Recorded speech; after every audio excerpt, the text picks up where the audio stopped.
toutes et bienvenue dans le Mois de la Tech, c'est Vito. Aujourd'hui je vous propose de parler de Shadow. Alors Shadow c'est quoi? C'est déjà une start-up française. Mais qu'est-ce que propose cette start-up française? Eh bien tout simplement elle vous propose de louer par mois le meilleur ordinateur pour le gaming ou pour faire des tâches très puissantes. Mais attention, cet ordinateur vous ne l'aurez pas chez vous, enfin pas directement. Vous allez passer par une interface qui va vous permettre de vous connecter à distance sur cet ordinateur. Et c'est ça l'intérêt. C'est-à-dire qu'en gros, certes vous devez avoir une machine de base, mais ça peut être un ordinateur à 200 ou 300 euros. Le plus important, c'est d'avoir une bonne connexion internet, que ce soit en Wi-Fi, que ce soit de l'ADSL ou de la fibre.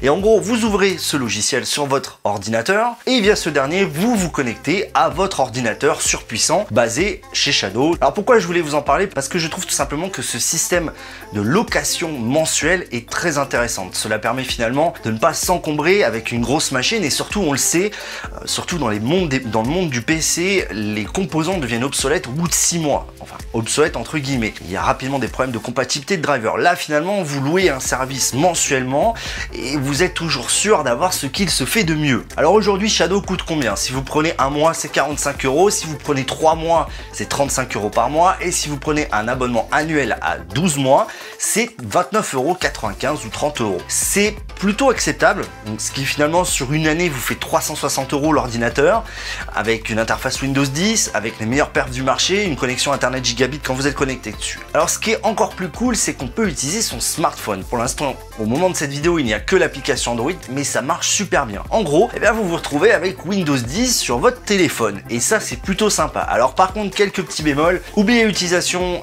directement avec le tactile. Il va vous falloir comme une souris et ou un clavier, c'est le minimum. Par contre, j'ai testé un truc plutôt sympa, c'est de jouer à Fortnite via mon OnePlus 5T avec la manette Xiaomi que je vous ai présentée et ça marche super bien. Alors il peut y avoir à des moments des petits moments où ça devient flouté, c'est que ça perd un peu en connexion, mais il n'y a aucune latence. Je suis vraiment surpris. Après attention, l'utilisation surtout de Shadow et de ce qu'il propose est quand même réservée à vraiment un public de gamers ou en tous les cas de personnes ayant besoin d'une machine surpuissante. Et c'est peut-être pour l'instant le plus gros défaut, c'est que finalement on n'a pas le choix du type d'ordinateur qu'on veut. Le jour où on pourra choisir par exemple un petit ordinateur histoire d'aller sur internet, des trucs comme ça, cela deviendra vraiment extrêmement intéressant. On peut même imaginer plus loin, connecter directement son smartphone à un écran et avoir directement cette interface via le cloud computing. Et ça j'aime beaucoup, je trouve que l'idée est là et je trouve vraiment que c'est quelque chose qui a un grand avenir. Le Shadow c'est pour les gamers, mais je voulais vraiment vous en parler. C'est tout pour cette vidéo, rendez-vous à très vite.